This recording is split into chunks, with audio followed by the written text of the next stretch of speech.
This video was made possible by Brilliant, a math and science problem-solving website that makes learning fun and rewarding. In On the Genealogy of Morals, Nietzsche searches through history for the origins of morality. And in it, he talks about how some people use morality like a dog leash to control others. They use morality to get people to do what they want. It's an interesting idea with lots of implications, but I'm interested in exploring one particular version of this idea: playing the victim. Someone who plays the victim is an example of someone who uses morality to gain power. And that's what I want to explore in this essay. But before we can understand what it means to play the victim, we need to understand what it means to be a victim. For this essay, we can define a victim as someone who is taken advantage of by another person. And we can call the act of taking advantage of someone a crime. And typically, what we want for all victims is justice. And justice, as discussed by Nietzsche, can be thought of as giving back to the victim what was lost when the crime was committed. In other words, you can think of justice as the repaying of debts. The criminal must repay the debt they acquired by taking advantage of the victim.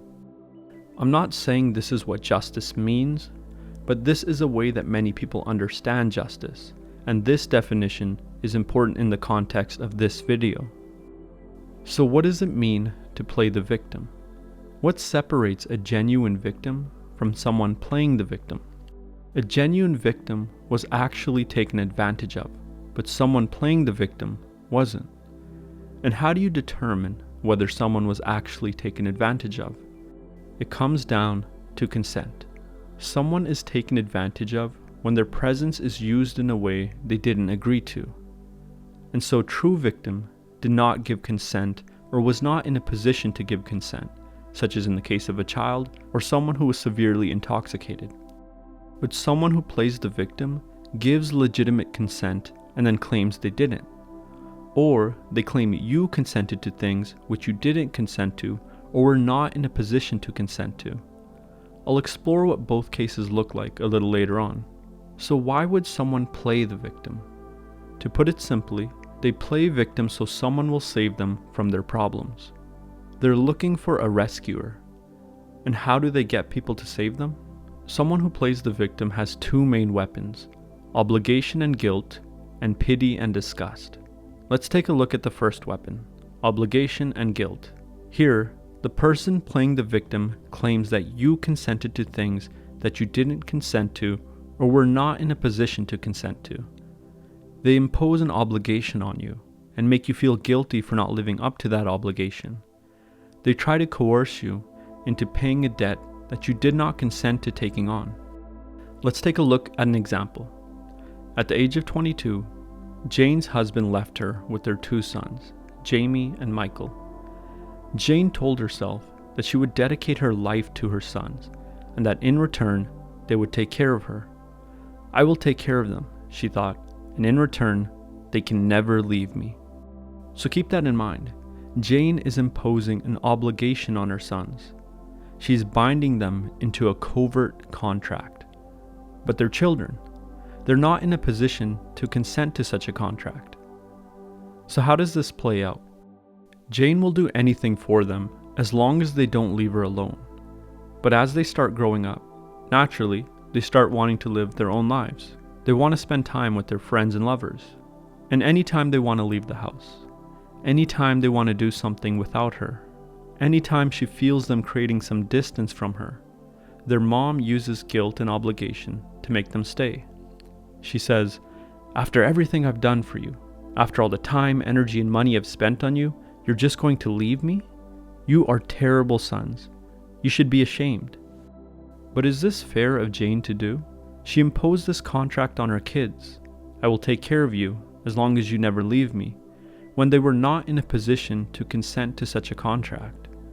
And whenever they seem to threaten her contract, she uses guilt and obligation to force them to comply again.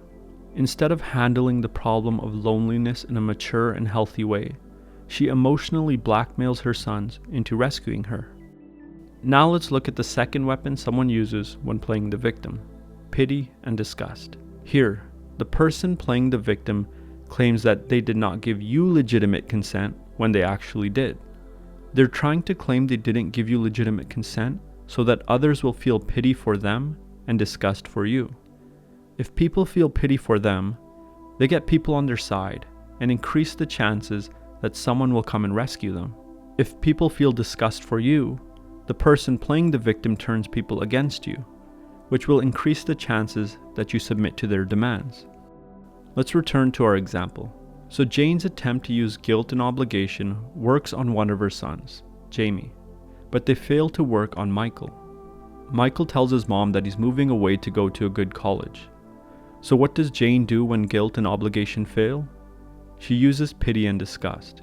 She says to Jamie, the son who feels obligated to her, "Can you believe Michael would do that to his own mother?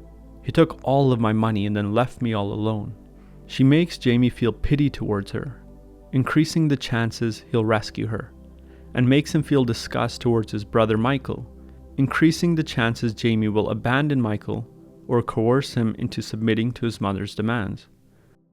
But is it fair for Jane to claim that Michael took all of her money and left?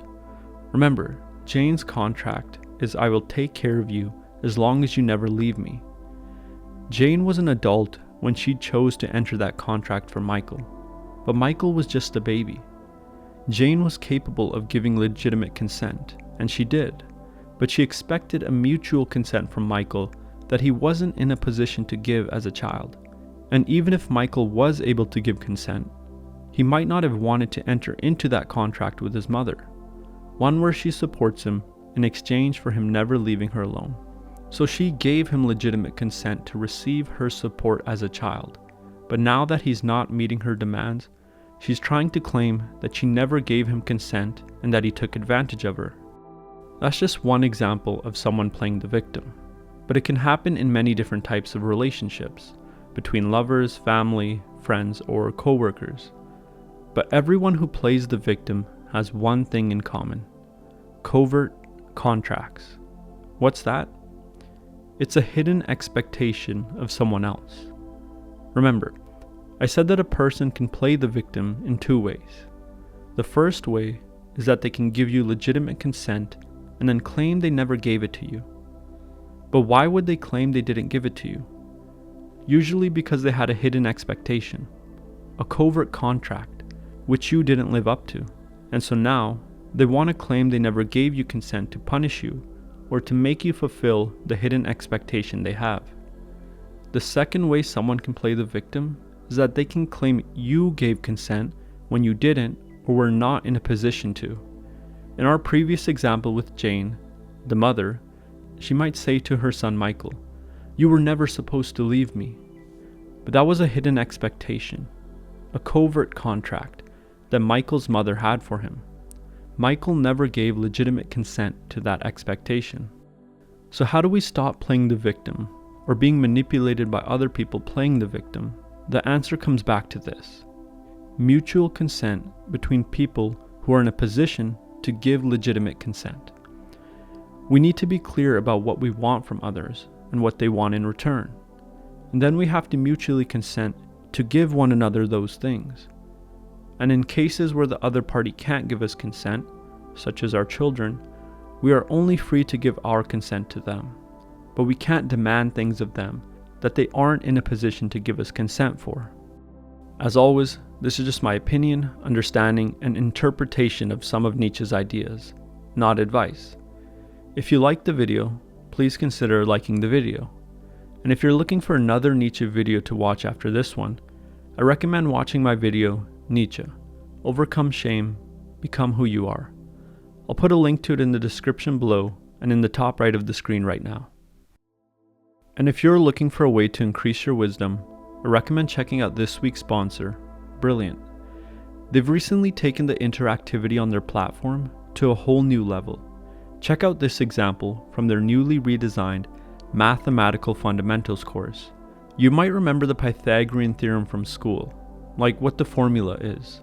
But in this lesson, you're moving around triangles and actually proving that a squared plus b squared is equal to c squared.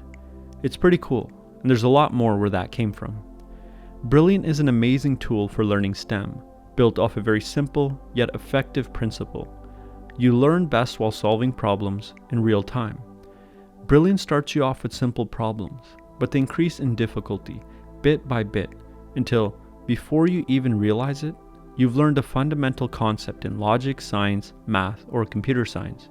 Join a community of over 8 million learners today by going to www.brilliant.org/freedominthought or click the link in the description below and you can sign up for free.